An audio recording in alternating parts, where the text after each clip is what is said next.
Welcome to But Are There Dragons, a podcast where two friends pick a book at least one of them has not read and work their way through it a few chapters at a time.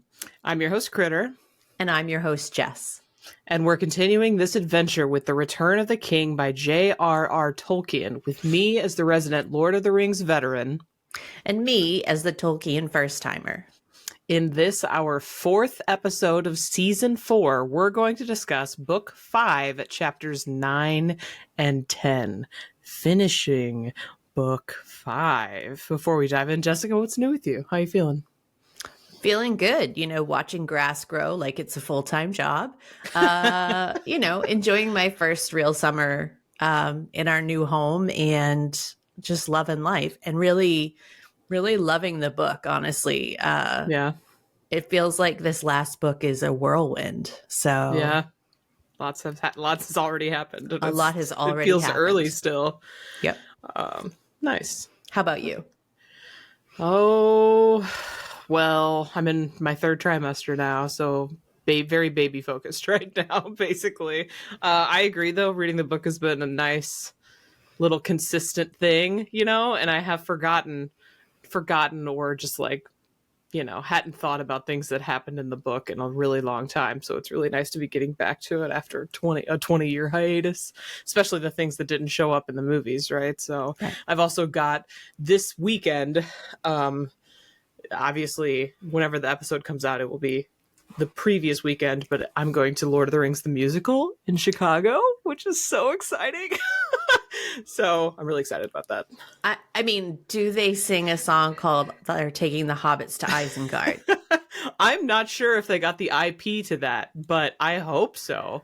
I'll happily report back about the vibes, please. Right? Because some musicals are very serious. Some musicals are funny. And I haven't really looked into whether the Lord of the Rings musical takes itself super seriously or if it's more of like a camp adventure.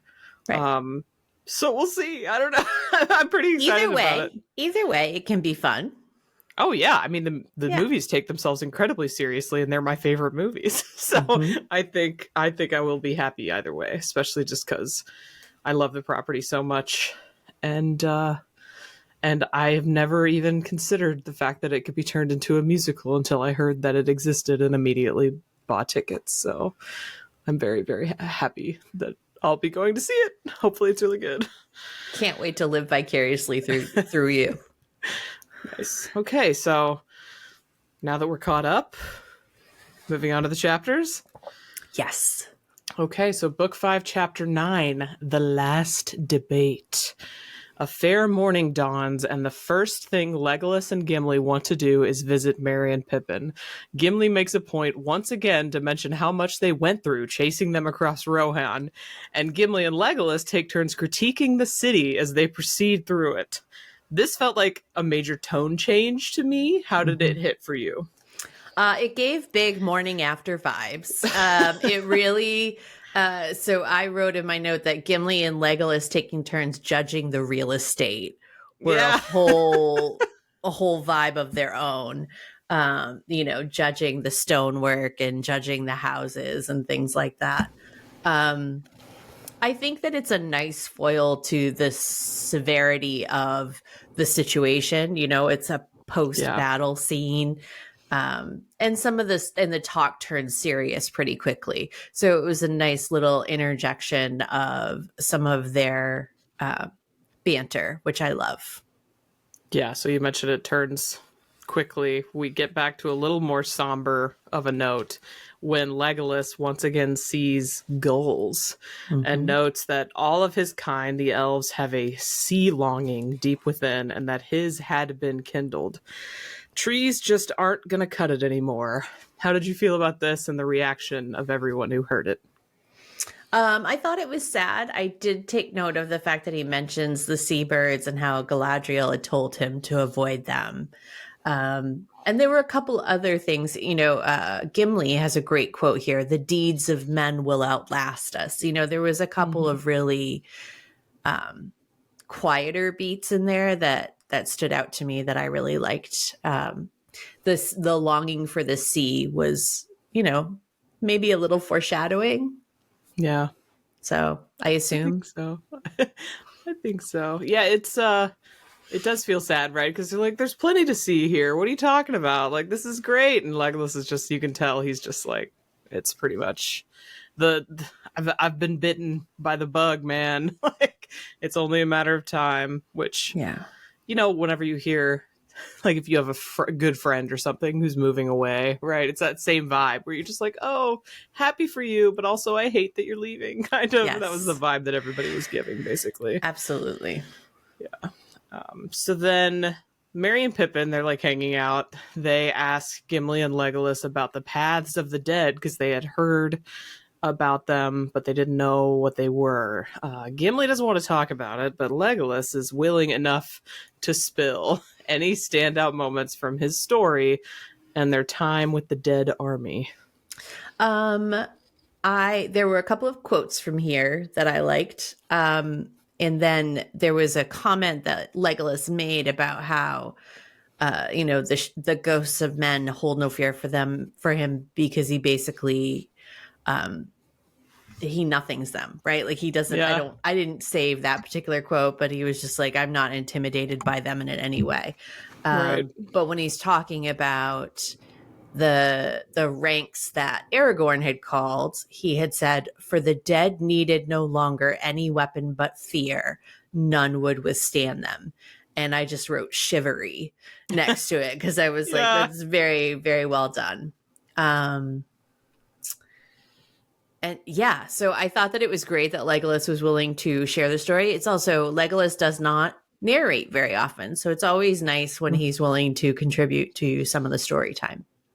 Yeah, I find it interesting how he's done this a few times where he's just like, Gimli's like, I don't want to talk about it. Literally, I'm traumatized. This is terrible. And Legolas is like, it didn't faze me. Right. And it's not like he's saying it to brag. He's just saying it because it's true. Right. And it's so elfy to me. Right. Because they're just like a completely different race. They have a different mindset, right? They're immortal. There's just so much to them that we don't always think about because he's the guy with the bow that doesn't say much, right? And that's all get. I found what he's called them. He said, powerless and frail as I deemed them.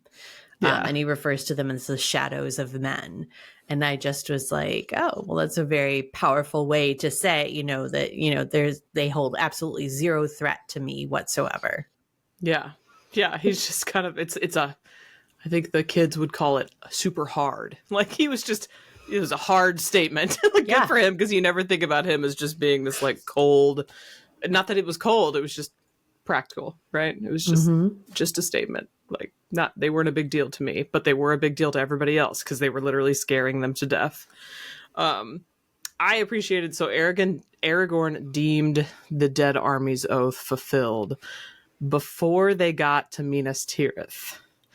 Right, they cleared out the ships, which was the big issue, and then he let them go, which was different from the movie. Did this surprise you? It did. I read it twice. I went, wait.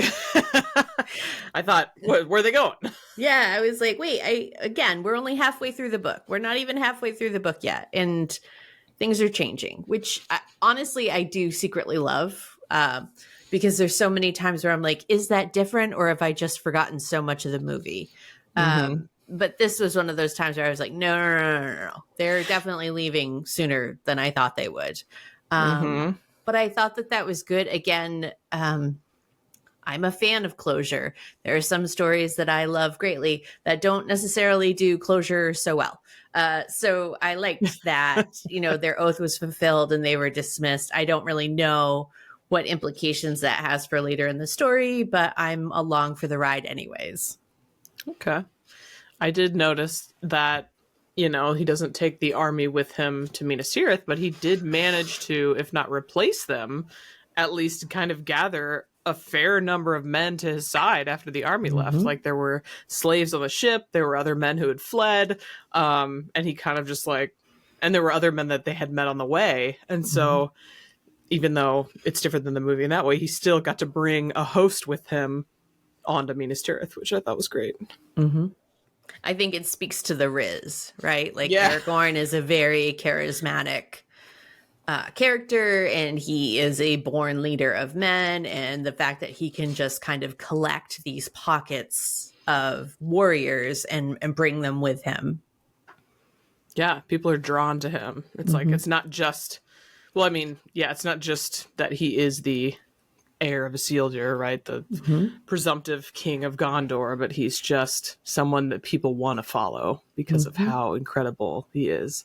And honestly, like, fair and just, like, letting them go whenever they did what he asked them to without trying to overstay his welcome, essentially, with them was, while not handy when it comes to fighting, was a good thing of him to do. It just, like, really spoke to his character. Yeah. Yeah, exactly. So they, let's see. So we found, that was the backstory, right? So we're like jumping around, which is interesting because they have already showed up in our read to Minas Tirith and they had already fought and all of that stuff. So now we're back in the present to the extent that we have a present. And Aragorn, Gandalf, Éomer, Imrahil, and Elrond's sons have a war council outside the city. Gandalf took Denethor's words, "Against the power that has arisen, there is no victory," to heart, noting that the Palantiri do not lie. With that info, he concluded that the war would not be won with strength of arms, and his plan is to keep Sauron's eyes on them and off of Frodo by probably sacrificing themselves. So Gandalf, in my opinion, was flexing his strategy muscles here. How did you feel about his plan, or at least his explanation? His explanation was good. I did not know. Palantiri are still a relatively unknown quantity for me. So the clarification that they don't actually lie, they can just choose what they show you, which we've talked about. Lies of omission, if nothing else, is still a lie.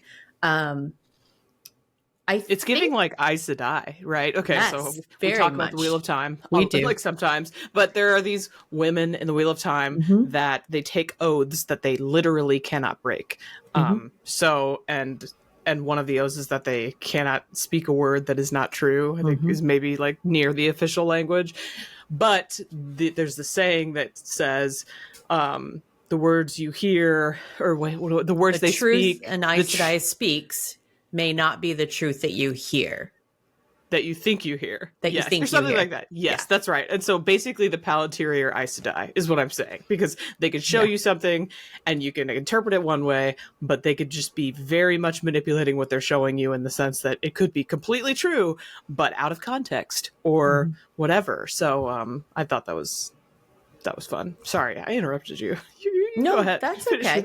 I had a couple thoughts for this section. One was that leading into this, as Legolas is finishing up like his summary of what happened on the Paths of the Dead, it struck my attention that Legolas took some time to consider how frightful a character Aragorn would be if he had taken on the ring.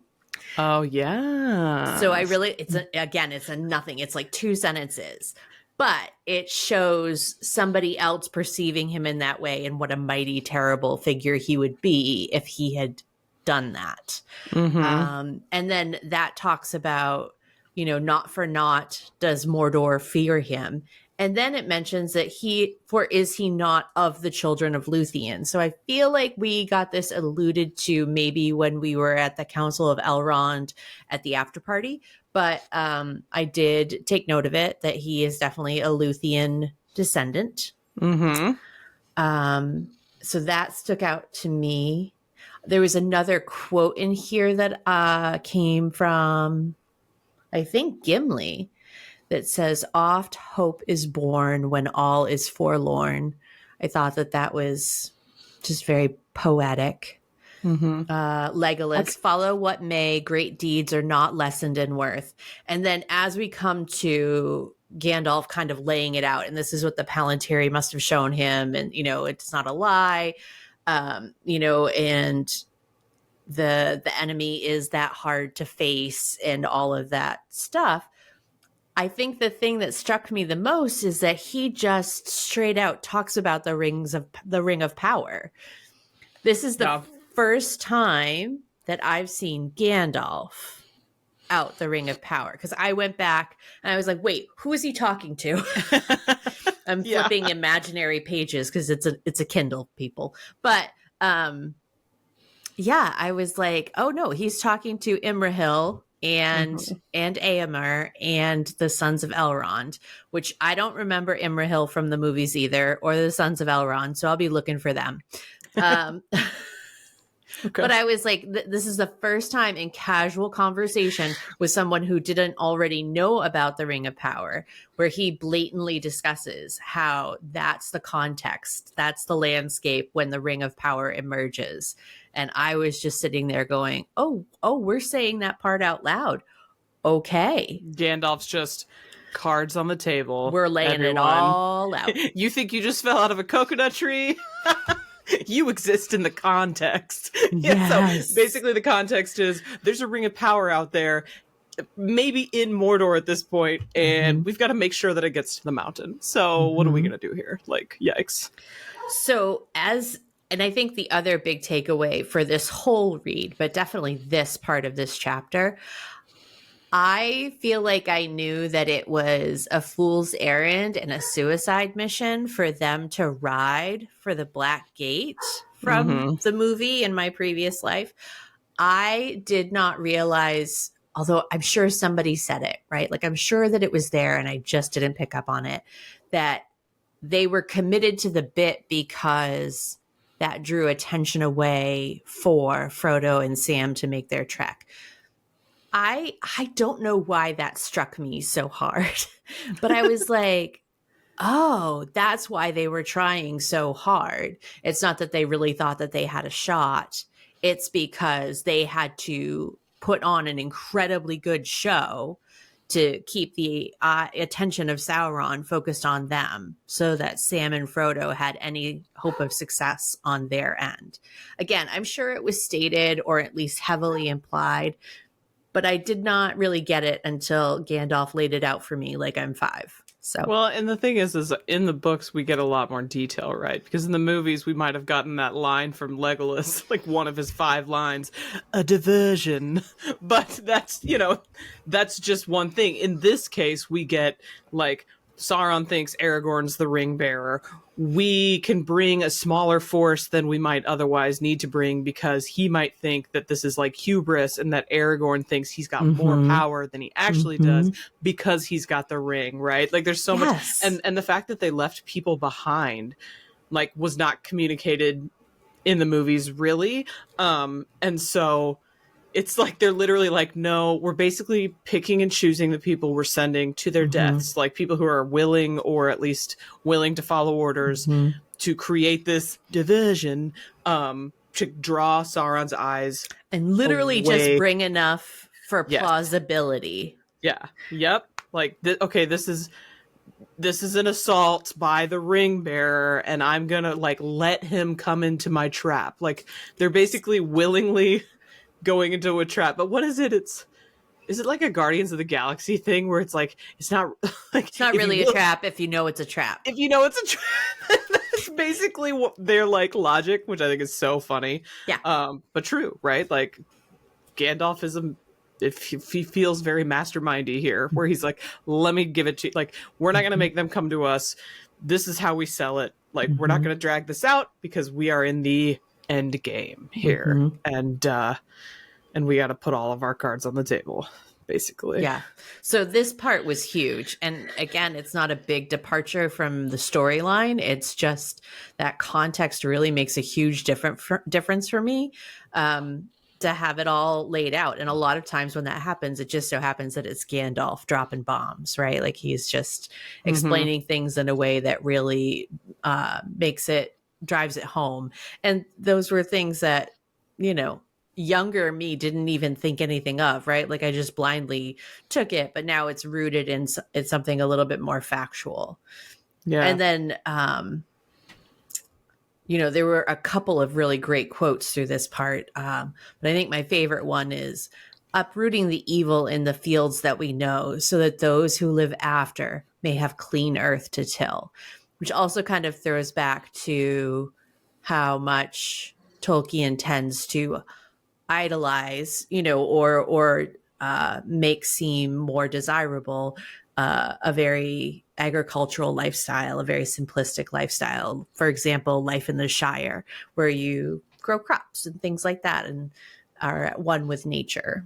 Yeah. Yeah, I love that line too. It's like, it starts, I wrote the whole, like, it's not the whole thing, honestly, but he starts that with, "It is not our part to master all the tides of the world, but to do what is in us for the succor of those years wherein we are set." It's a spin on something that was said in the movies, a quote that I absolutely adore in the movies, and it's like, gosh, it's up to us to do what we will with the time that is given to us, or something like that. Like, yes. I'm just spitballing. That's not completely line for line, but he says something a lot like that. Mm-hmm. And that always gives me chills. And so seeing it worded differently, but having the same vibe, right? We're doing what we can do now in the time that's given to us. And then this secondary part that you read, which is basically like, it might not work out for us, but it could help future generations. Like, it just feels so selfless and noble and amazing. And yeah, I really do love Gandalf in this section, personally. Yeah. Okay, so the chapter ends with Aragorn drawing Anduril and saying that it wouldn't be sheathed again until the last battle was fought. Do you have any thoughts about this chapter? Any final thoughts before we move on? There were just so many great quotes. None of them are like movie-worthy quotes, but there was so much language here. Even just in that part where it talks about, well, first off, the reveal that Sauron is himself but a servant or an emissary, which is something I heard referenced before out of context. I don't think I heard it. I don't think I read it in the books necessarily, but this is my first recollection, at least, of the story specifically mentioning that he is just an emissary. There are several times in this particular section where if we win, Gandalf is emphasizing, like, if we win here, Sauron will never recuperate to the power that he is now. He will always be just this low-level malice in the background that gnaws itself in the shadows. I mean, come on, who talks like that? And Aragorn's talking about, we must make ourselves bait. Another great Aragorn quote: "As I have begun, so I will go on. We come now to the very brink where hope and despair are akin. To waver is to fall." I mean, that's movie worthy. Yes. That one is definitely movie worthy. Yeah, big fan of that one. I definitely misspoke. And then Imrahil, I believe, just going, "Surely this is the greatest jest in all the history of Gondor, that we should ride with 7,000 essentially, as a child might threaten a mail-clad knight with a bow of string in green willow." Like, facts. This is banana chips. Like, we're going to take 7,000 people and knock on the gate at Mordor. Got it. But to your point, the chapter ends with him drawing Anduril, which is very majestic. So impractical, though. Part of me's like, you're not going to sheath that again while you're traveling, Aragorn. I think you are. That's not real. Yeah. I love the sentiment, though. It's a good one. Okay. Ready to move on to the next chapter? Yes. All right. Book 5, Chapter 10. The last chapter in Book 5. The Black Gate opens. So, can you believe it? We're getting to the Black Gate. We're not there yet, but like, dang. Okay. Book, like, let's do this. So we start with Merry once again being left behind. Though Aragorn tries to, like, I guess, comfort him by saying that his terrible pep talk. His deeds have surpassed Pippin's anyway, and if they're going to their doom, Merry's doom wouldn't be far behind. Yeah, like, we're all going to make a last stand somewhere. You might as well do yours here and give Pippin a chance to catch up. And I was like, oh, you're never going to be a basketball coach, sweetie. It's okay. No, and the thing is he's so inspirational in other ways. He really is. I'm like, Aragorn, what are you doing? I think this is endgame Aragorn. He doesn't have a lot of hope to spare. He's tired. He's just a little really tired. Like, you'll be fine. Like, you should count your blessings that you're not coming with us. Basically, it just means that you're going to die. Stay on a the little injured later. reserve list. You're fine. Right. Exactly. So the party departs and makes its way to Mordor. They repaired the beheaded statue at the crossroads, directed trumpeters to herald the King Elisar's retaking of the land, decided against taking Minas Morgul first at Gandalf's insistence, and got shaved down to about 6,000 by Aragorn's dismissal of the men who lost hope entering the more desolate lands. Thoughts about this journey? Well, at the top of this chapter, I got like 2 sentences in and went, okay, so it's official. No Sam or Frodo for the first half of this book. Okay. Not really, but okay. And then the announcing, the heralding at every intersection. It took me until like the second or third intersection to understand the import of why they were doing that and how much of this is for show. Again, if I hadn't had that explained to me in the last chapter, I think I'd be like, what the hell are we doing, guys? What's the point of this? What are we? Okay, why? so that makes sense, actually. I didn't really, in my mind, I was like, what? Like, Aragorn's not really one to show off. So it felt out of character, but now that you're pointing, now that it's a diversion, of course they were going to do that. And a ring-bound Aragorn, right? Like a ring-bound Aragorn is more likely, based on what we've seen in the books, to want the glory and want the accolades and to want the call out. So such a good point. I didn't even think about that. But again, at first I was like, why are we shouting at crossroads, guys? What are we doing with this? I got there eventually. Another really good quote this part. So time and the hopeless journey wore away, talking about how, their progression through to the Black Gate, which is just a crazy good quote. Yeah, for sure. So we get to the iron doors of the Black Gate. They come into view. Nazgul watching from above, and the captains ride forth, representatives from all the enemies of Mordor, including Pippin, with Gandalf as their chief herald. Eventually, the lieutenant of the Tower of Barad-dûr, the mouth of Sauron, rides through the gate on a demonic horse, is all I can really... The way it was described was pretty frightening. He was of the race called the Black Númenóreans, a lover of evil knowledge, learned in sorcery, more evil than any orc. Yeah. Anything about this description kind of get your attention, pique your interest? So I didn't know that there was a mouth of Sauron. I think that I had heard that said as a joke somewhere and didn't know that it was a real character in the books. So you have, then I can confirm that you have not seen the extended editions because you would remember him. Okay. I legitimately cannot wait. It is teed up. His like first spot in my favorite ready to play list. I cannot wait to watch this because I really loved Fellowship. So I kind of blazed through Two Towers and Return. Yeah. But whenever I would have like the hankering for a Lord of the Rings fix, I would go to Fellowship more often. It's a perfect movie. I can't blame you. So yeah, I don't feel like I knew that there was a mouth of Sauron. I don't feel like I knew that. And then we talked about there's a banner, which is black, but on it is a red evil eye. Ominous AF. And I wrote, there is an actual mouth of Sauron, ? Oh, and he's a real prize. Seems like a really good guy. Yes, real stand-up dude. So there's free snark in every set of notes I have. Yeah, I guess so. It's the way he was described, right? He was of the race called the Black Númenóreans, and in my mind, I was wondering, like, is he, because the Númenóreans came over like a long, long time ago. So is he a descendant, or is he like a really old dude that is sort of like, I don't know, been preserved because of his sorcery or his ancestry, because the Númenóreans They do lived a live really, longer. really long time.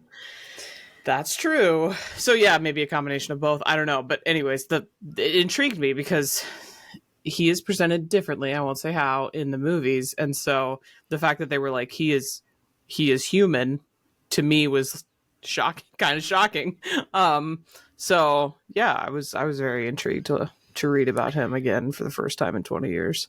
So reading his interactions with Aragorn and Gandalf, again, that context that was set up in the last chapter, they played their parts perfectly, right? Like Aragorn had very little interaction with him, but he stayed in his lane, and Gandalf handled this guy the most, and the distaste and the threat are so real in the interactions. I really loved how this section was written. So I have to ask, they parlay, and unfortunately, Mr. Mouth brings out some tokens to taunt the good guys with. Sam's sword, a cloak and elven brooch, and Frodo's mithril shirt. What was your immediate reaction to this? I had the drop in the pit of my stomach. Yeah. But I was like, no, I don't, just because they had taken all of the stuff off of him doesn't mean he's necessarily dead. So, but I did have that instant gut punch. And then, of course, Pippin reacting, Gandalf silencing him immediately, because obviously this character is treacherous and wicked and full of black knowledge. And so give him nothing, right? So don't say anything, don't do anything. He's got way too much knowledge already. You don't want to give away anything. Yeah, I feel like to me, some of the things that he said were actually, I guess I kind of knew that this would happen, but the language that he used gave away the fact that he only knew about one hobbit. Like, yes. That to me was like, I latched on to a lot of the things he said because they just implied a singular character that they had like captured and whatever, and were torturing. So in my mind, I was like, Gandalf, if I'm hearing this, Gandalf's hearing this too, even though he's despairing. And so next, the Mouth offers a deal to the good guys, essentially claiming tons of land for Sauron in exchange for the return of the Hobbit. Gandalf, almost acting like he's going to accept the deal, takes the tokens from the Mouth, but rejects the terms. Were you surprised by the offer in the first place? And why do you think Gandalf behaved the way that he behaved? I think he did it to see if he could draw out and elicit any more information. So I had the exact same thing where I was like, okay, but he's not an omniscient character. He does not know everything because he thinks that this is a single infiltrator and that they're spies. So I was like, he is not all knowing. And so I think that Gandalf took the moment to make it seem like they were entertaining the terms, to see if he could pull any other little tidbits out of him. If nothing else, get a sense of how squarely this guy thought that he, had them dead to rights, by the nature of the offer and by the nature of the ask. He thinks that he's got everything all stitched up. Yeah. And then I highlighted his response, because I thought that it was, because I could just hear it in Ian McKellen's voice. Yeah. These we will take in memory of our friend, but as for your terms, we reject them utterly. Get you gone, for your embassy is over and death is near to you. We did not come here to waste words in treating with Sauron, faithless and accursed, still less with one of his slaves. Be gone. Shoo shoo, shoo shoo. You're not even the big boss. Yeah, I love the attitude. It's you love it. Honestly, like, as far as the deal goes, whenever I heard it, because they don't do exactly this in the movie, I was shocked. I was like, Sauron's not one to be like, just let me draw a border around my land and I'll just be happily here. I'm just like, that is such BS. Like, who is going to acknowledge or believe that that's gonna do it for him, right? I don't know, it just felt disingenuous. Like, why would they even offer a deal if it was so obviously not going to be enough for him, basically? But I liked the, the spit in your eye, essentially, from Gandalf. And I liked that it made the mouth of Sauron mad. Like, I liked the fact that he was laughing and joking and then wasn't.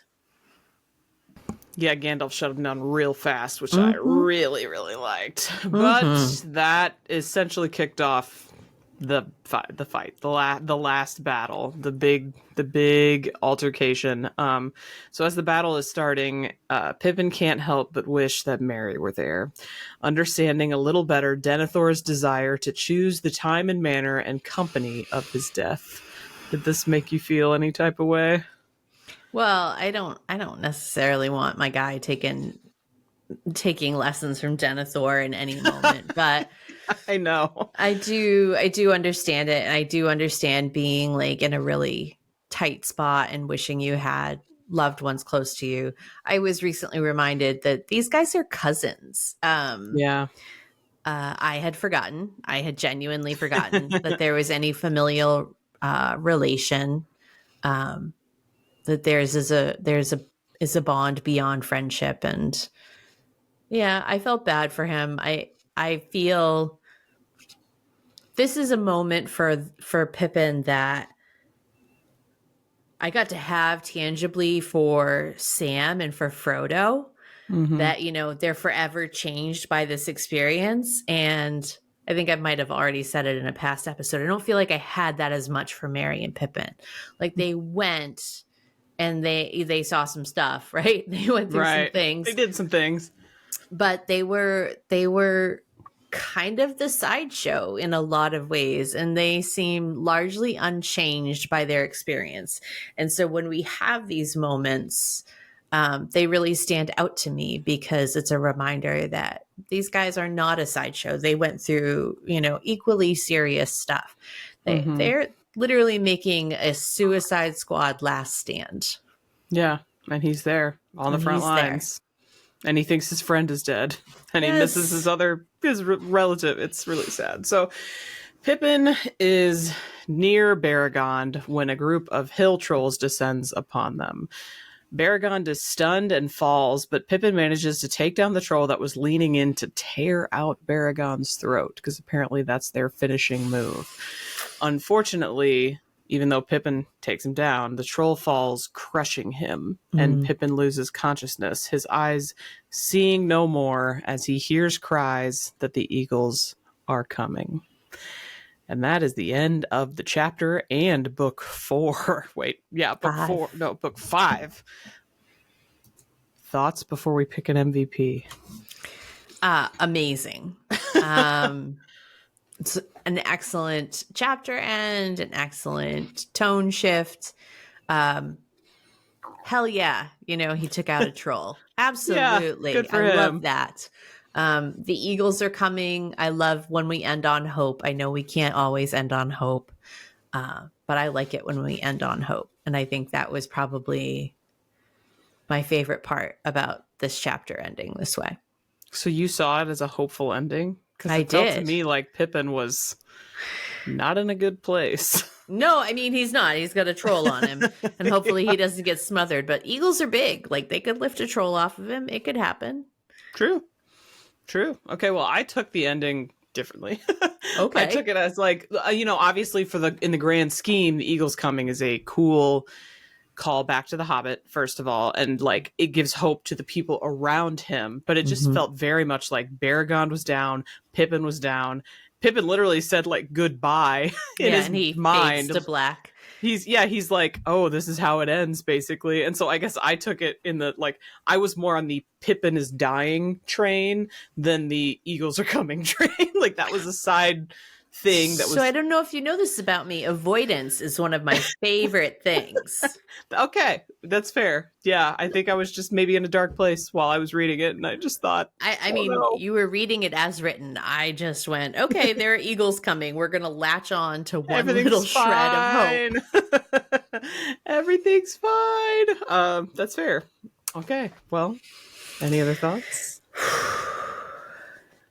Just, again, I've said it so many times. Like, there's additional context that's being added. These are not major life-altering things, but I have so much more appreciation for the story with what we've read.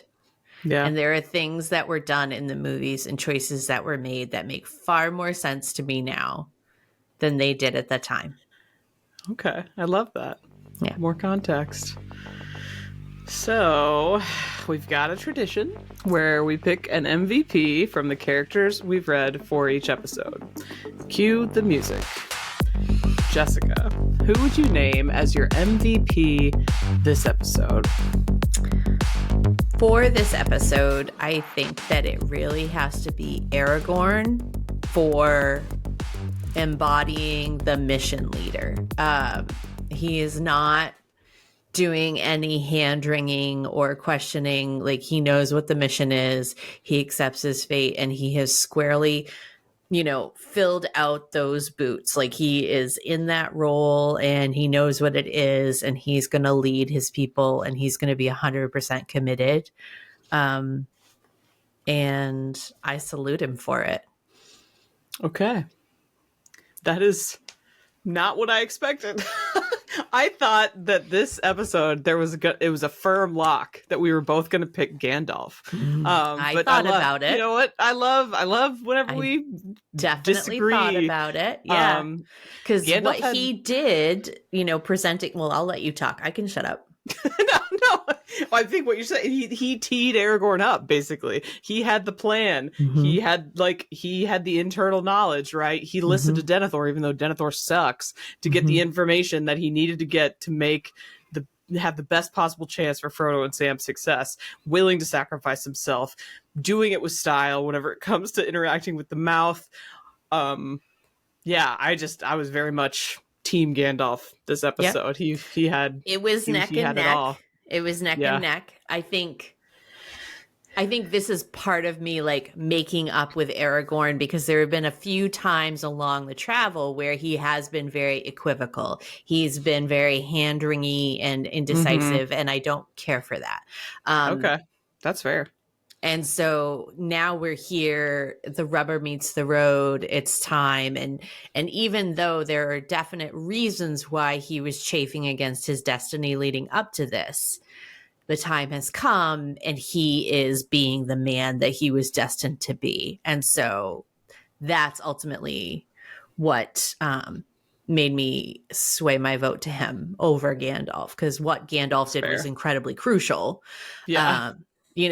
I would never, but I think ultimately, that was a little bit of payoff from Aragorn finally really being himself. Totally fair. I mean, I get it. I get it. Okay. That's interesting. So we have two clear front runners coming out of us, Gandalf and Aragorn. If you want to weigh in on your MVP choice, let us know on Discord, let us know in the comments on YouTube, or, on Twitter, Instagram, comments, whatever you want. We always love to hear who your all's MVPs are. And if you come up with somebody else, Pippin slayed a hill troll this episode. A troll, which is pretty wild. So I think there's multiple options here that are at least semi-valid. Even though I do come out on Team Gandalf, but totally valid options elsewhere. Okay, well, that is, as I said, it for book 5, which is wild. Read for next week, book 6, chapters 1 and 2. What do you think? Are we moving on to Frodo and Sam now? I certainly hope so. I don't like to leave those two unsupervised for too long. I'm ready. Yeah. I've been waiting for tonight, and I am diving headfirst into this pretty much the second we get off here. Okay. Well, I love that. Alrighty. So as I said, book 6, chapters 1 and 2 for next week. And thank you so much for tuning in to our 4th episode of season 4 of But Are There Dragons, brought to you by your hosts Jessica Sadai and me, Kritter XD. Don't forget to follow us at But Are There Dragons on YouTube, Instagram, and TikTok, and But Dragons Pod, just one T, on X. You can also find your hosts on social media as CritterXD and Shelf Indulgence. That is it for today. We are workshopping new catchphrases for Season 4 as always, so let us know on social media how you feel about this one. This is our tale, and it is ended. For now. Goodbye. Bye. Bye.